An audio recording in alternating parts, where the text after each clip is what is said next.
بے خبر باد بہار جان فضا سے تھا ابھی، اندرون خاک تھا سویا ہوا سبزہ ابھی۔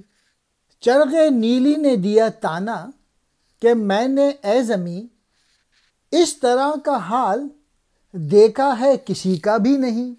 کون ہے جو میری پہنائی میں تجھ سا کور ہے، ایک میری قندیل سے تجھ کو میسر نور ہے۔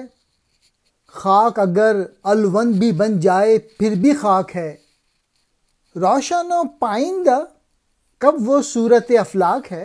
زندگی گر دل برانہ طور سے کردار سے، ورنہ مر جا اس زبوں حالی کے ننگ و عار سے۔ پھر اقبال اس دنیا کا نقشہ مزید کھینچتے ہوئے کہتے ہیں کہ یہاں کے سبزے نے ابھی موسم بہار کی ہوا نہیں دیکھی تھی اور زمین کی گہرائیوں میں سو رہا تھا، یعنی ابھی سبزہ اگنا شروع نہیں ہوا تھا جب دنیا بنی تھی، اور نیلا آسمان نے زمین کو تانے دیا۔ اب آسمان بھی زمین کو تانے دے رہا تھا کہ میں نے کسی کے حالات ایسے خراب نہیں دیکھے جو زمین تیرے دیکھیں۔ اور پھر اپنے متعلق آسمان کہتا ہے میری فضا کی وسعتوں میں تیرے جیسا اندھا کہاں ہے، میرے قندیل یعنی سورج چاند وغیرہ کے بغیر تیرے پاس روشنی کہاں ہے۔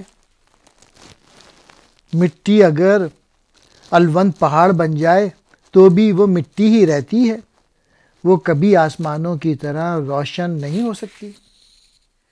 گویا مٹی تو اڑتی اور بکھرتی رہتی ہے جبکہ آسمان اپنی جگہ پہ برقرار رہے۔ اے زمیں تو یا تو دلبری کے ساز و ساما یعنی انداز سے زندگی بسر کر، یا پھر اپنے کمتر ہونے کی شرم میں مر جا۔